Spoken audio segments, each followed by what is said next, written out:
नमस्कार, मैं हूं मृत्युंजय कुमार झा और अगले आधे घंटे तक आपके सवालों का सबसे बड़ा मंच तैयार है। अगर आपने कमोडिटी में ट्रेड किया है या फिर नया ट्रेड करना चाहते हैं, जानना चाहते हैं कि आपके लिए कहां पर कमाई के मौके बनेंगे, तो आप सवाल पूछिए।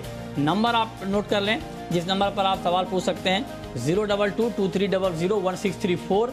इसके अलावा आप 02223001635 पर भी अपना सवाल पूछ सकते हैं।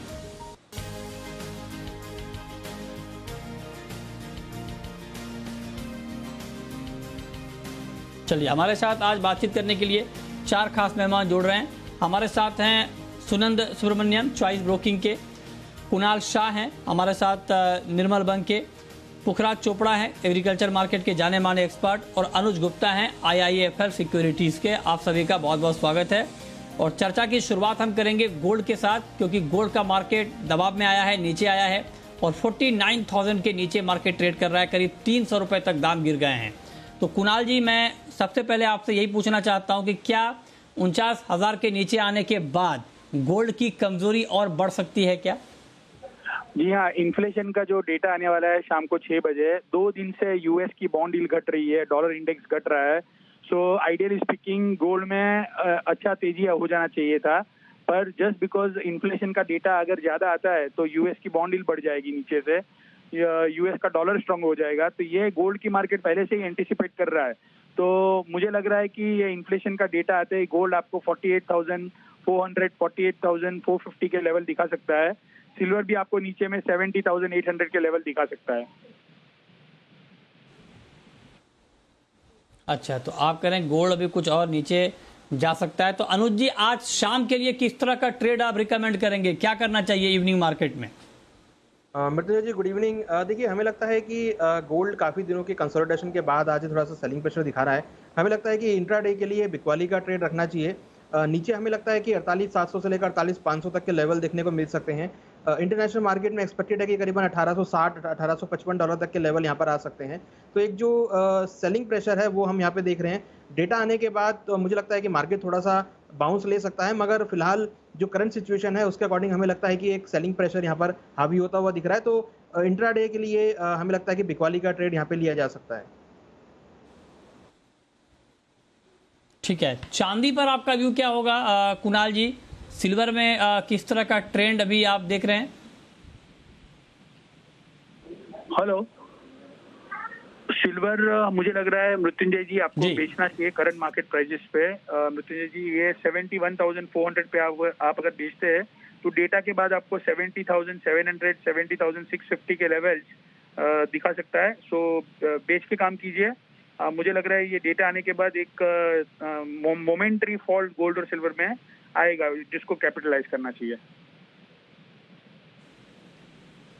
अच्छा, तो आप कह रहे हैं कि जब महंगाई के आंकड़े आएंगे अमेरिका में तो उसका नेगेटिव इम्पैक्ट गोल्ड और सिल्वर पर दिखेगा, दाम गिरेंगे, बेचकर चलना चाहिए। सुनंद, आप एग्री करते हैं क्या कुणाल जी से? आपको भी लगता है कि चांदी में आज शॉर्ट करके ट्रेड लिया जाए? जी हाँ, अगर बात आज के इंट्राडे पर्सपेक्टिव क्या करें तो बिकवाली में ही के दायरे पे रहना चाहिए। मार्केट में थोड़ा सा इन्फ्लेशन की वजह से ही दबाव देखने को मिल रहा है, बट मेरा भी ये अनुमान है कि शायद ऐसा भी हो सकता है कि मार्केट के नीचे के लेवल मार्केट ऑलरेडी डिस्काउंट कर दे ये फैक्टर को, और नीचे के लेवल से भी फिर से एक बाइंग लेवल आ भी सकता है। तो 71,000 के लेवल्स पे एक सपोर्ट दिखाई दे रहा है, तो वहाँ पे एक अच्छा बाइंग का मौके भी बनते हुए दिखाया जा रहा है। जो लॉन्ग टर्म पोजिशनल बेसिस पे वो खरीद के कोई पोजिशनली बैठना चाहता है तो वहाँ पे खरीद सकता है। तो करेक्शन बेसिस के लिए डिप ऑन बाय में भी कोई खरीद सकता है 71,200 71,000 के लेवल्स पे। स्टॉप लॉस 70,900 पे रखते हुए टारगेट आप 72,000 पे रख सकते हो। तो मेरा रिकमेंडेशन है बाय ऑन डिप स्ट्रैटेजी भी लेके चल सकते हो।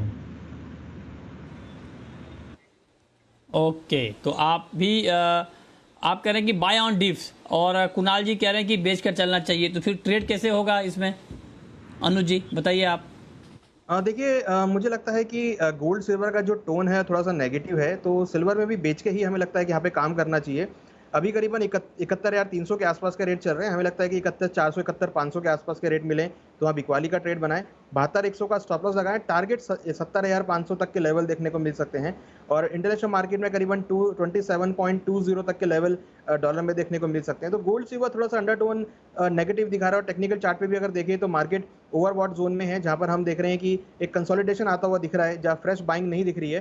तो मुझे लगता है कि थोड़ा वेट एंड वॉच करें। मार्केट में थोड़ा डिप यहाँ पे रहेगा। खरीदारी के लिए हमें लगता है कि थोड़ा वेट अभी यहाँ पे करना चाहिए। ठीक है, तो 2-1 से जो सेल की कॉल है गोल्ड में और सिल्वर में वो जीत रही है। ठीक है, आप लेकिन जो भी ट्रेड लें स्टॉप लॉस ज़रूर लगाएं। ये राय हो गई गोल्ड और सिल्वर के ऊपर। बहुत शुक्रिया कुणाल जी आपका हमारे साथ जुड़ने के लिए और सोने और चांदी पर अपना व्यू देने के लिए। लेकिन अब हम बात करेंगे एग्री मार्केट की, जहां पर आज बहुत तेज़ गिरावट का माहौल दिखा अक्रॉस द बोर्ड। आप देखिए चना, ग्वार, सोयाबीन, सोया तेल, मस्टर्ड, सारे के सारे, मतलब एग्री में एक भी काउंटर, अभी अगर आप देखें, मैं और थोड़ा स्क्रॉल करता हूँ नीचे, एक भी काउंटर मुझे ग्रीन में दिख नहीं रहा है। पूरा का पूरा एग्री मार्केट लाल में है और तेज़ गिरावट। और इस वक्त अभी अगर सोया ऑयल में ट्रेड हो भी रहा है तो वहाँ पर भी गिरावट लगातार बढ़ रही है। करीब करीब 2% दाम गिर गए हैं सोया ऑयल के जुलाई वायदा का। हमारे साथ पुखराज चोपड़ा हैं इस पर बातचीत करने के लिए, एग्री मार्केट के जाने माने एक्सपर्ट। पुखराज जी बहुत स्वागत है आपका। क्या हो गया सर आज एग्री मार्केट में, अचानक इतनी बिकवाली क्यों, इतनी गिरावट क्यों? जी ये तो एक को देख के एक चल गया बाजार, मतलब एक के पीछे एक जैसे चलता है ना, ठीक उसी तरह से चल गया बाजार। कि ऐसा कोई था नहीं, धारणा ऐसी न कोई रिपोर्ट थी कि बाजार गिरेगा या गिरने की कोई उम्मीद है, ऐसा कुछ भी नहीं था। सुबह तक बाजार पड़े रहे, शाम होते होते बाजार धीरे धीरे डाउनवर्ड होने लगे। तो इसमें कोई कारण नहीं है मृत्युंजय जी। हेलो, ओके, तो आप कह रहे हैं कि एक के पीछे एक चल पड़ा, तो सर ये पीछे चलने में आगे कौन था जिसके पीछे सब चल पड़ा? सबसे आगे तेल था। आज सोया तेल आप देखिए 7677 के आसपास व्यापार कर रहा था, अचानक से गिर के 63 हो गया, मतलब अचानक गिरा और गिरने के बाद फिर संभला तो फिर वापस उन्हीं भावों पे आ गया। तो सबसे पहले तो आज सोया तेल ने शुरुआत की, उसके बाद में आज गिरने में चने में रही है। अच्छा, हालांकि चने में जो ये समर्थन मूल्य बढ़ाए हैं दालों के, उसका असर आना चाहिए था, पर इसका कोई असर आया नहीं चने में। तो ये एक अजीब सी बात थी। अच्छा, ठीक बात है।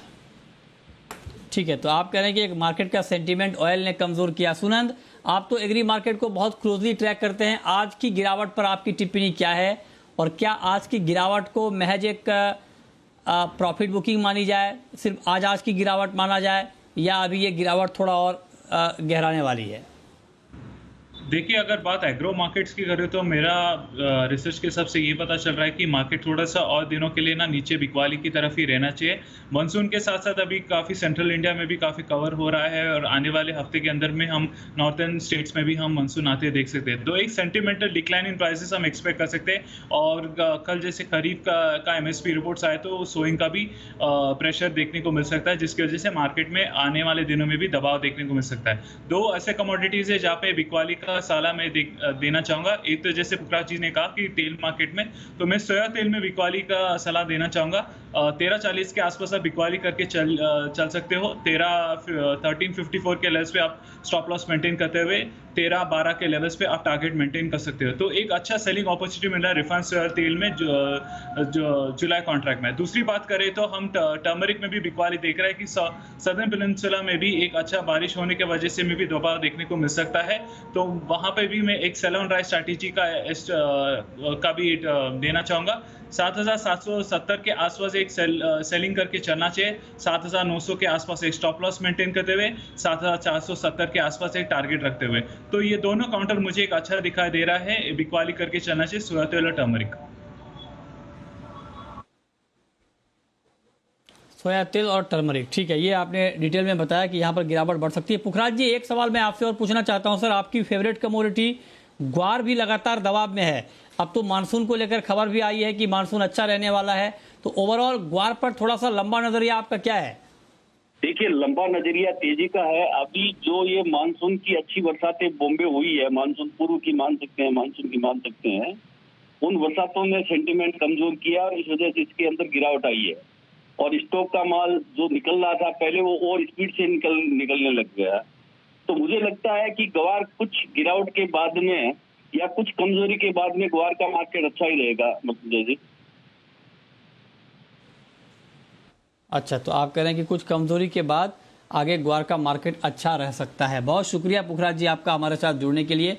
और अब हम शुरू करते हैं सवाल और जवाब। पहला सवाल है गोपाल का, चूरू राजस्थान से हमारे साथ जुड़ रहे हैं। पूछिए गोपाल जी।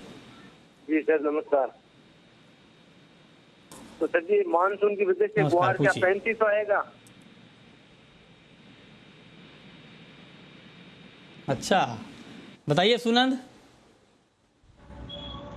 देखिए अगर ग्वार सीड की बात करें तो जैसे मैंने पहले भी कहा मानसून करेक्शन एक्सपेक्टेड है मार्केट में। तो मेरा एस्टिमेशन के हिसाब से 4000 के लेवल तक मुझे सेलिंग का दिखाई दे रहा है। लेकिन लॉन्ग टर्म बेसिस में भी पुल बैक आ सकता है, जैसे क्रूड के प्राइसेस में काफ़ी स्ट्रॉन्ग मोमेंटम दिखाई दे रहा है।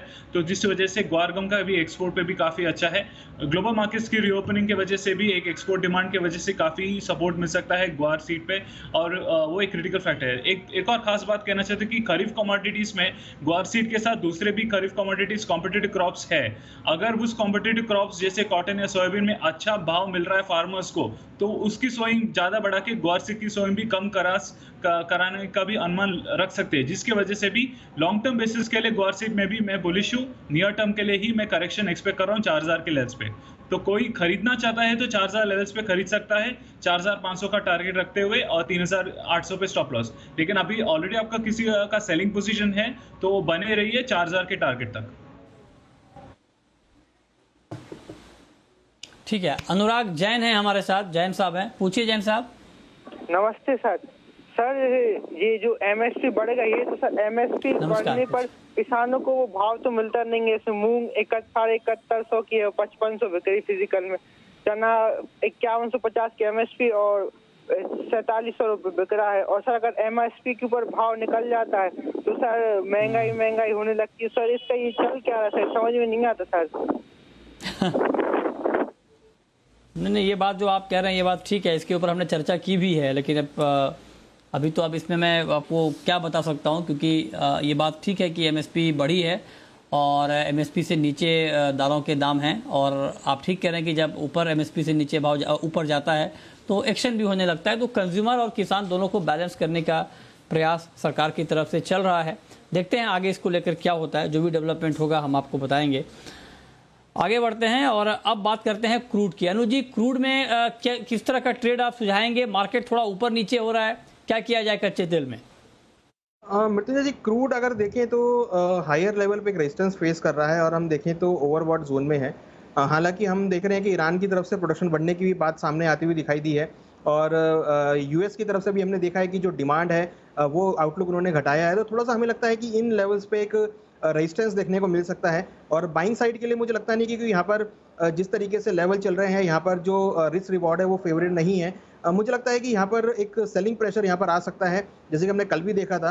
तो मुझे लगता है कि यहाँ पर ट्रेडिंग के लिए बिकवाली का ट्रेड रखना चाहिए करीबन 5150 के आसपास।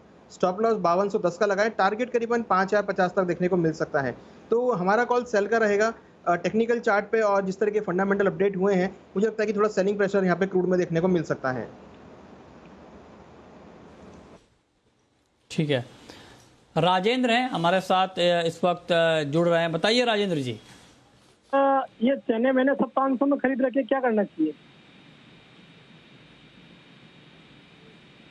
क्या, कौन सी कमोडिटी? चना चना किस भाव पर लिया है आपने? 5700 पे। ओके, बताइए सुनंद, क्या करना चाहिए इनको?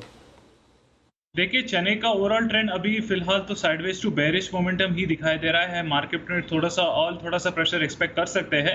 हालांकि यहाँ पे गवर्नमेंट इंटरवेंशन यूजुअली आ जाता है नाफेड की तरफ से या स्टेट गवर्नमेंट्स में, जहाँ पे प्रोक्योरमेंट से ज़्यादा डाउनसाइड एक्सपेक्ट नहीं कर सकते। और करंटली जो चने का भाव है एक MSP लेवल्स के आसपास है। तो नियर टर्म की बात करो तो 5000 या 4950 तक ही मैं के तरफ ही डाउनसाइड एक्सपेक्ट कर सकता हूँ। अगर कोई पोजिशनली बैठना चाहता है तो 5000 लेवल्स पे भी वो एक अच्छा खरीदारी का मौका बनते दिखाया जा सकता है। तो वहाँ पे एक ओवरऑल ट्रेंड तो नियर टर्म ही बेरिश है और लॉन्ग टर्म में हम पुल बैक एक्सपेक्ट कर सकते हैं। अगर जैसे इंडियन मार्केट्स में रीओपनिंग होगा, रेस्टोरेंट जब ज़्यादा खुलना चालू होंगे तो एक अच्छा खरीदारी का मौका बनते हुए दिखाई दे सकता है।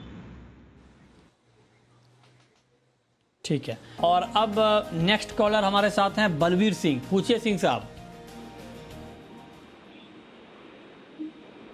सर, नेचुरल गैस और जिंक में आज के सेशन के लिए क्या करें?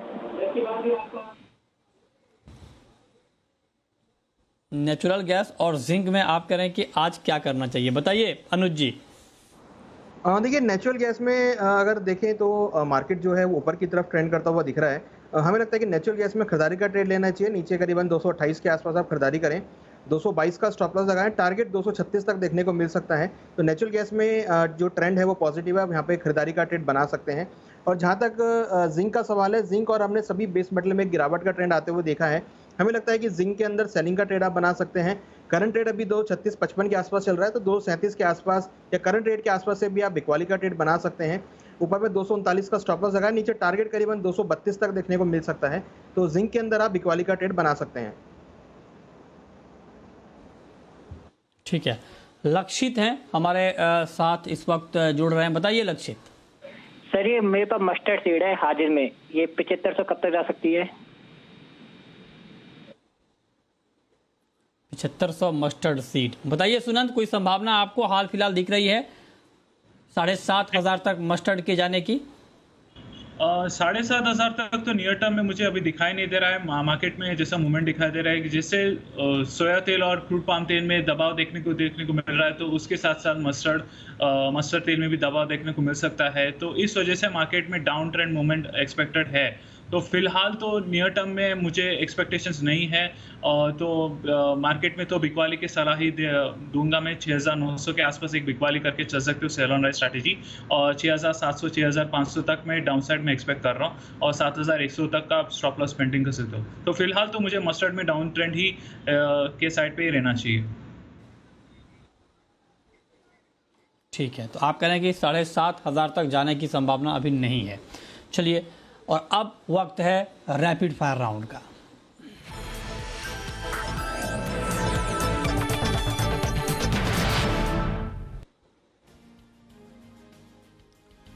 अनुज जी, आपकी पहली रैपिड फायर कॉल। हमारी कॉल कॉपर में रहेगी, जहां हमने सेल रिकमेंड किया है करीबन 738 के आसपास बिकवाली करें, स्टॉप लॉस 743 का लगाएं, टारगेट नीचे 728 तक देखने को मिल सकता है। अच्छा सुनंद, आपकी कॉल।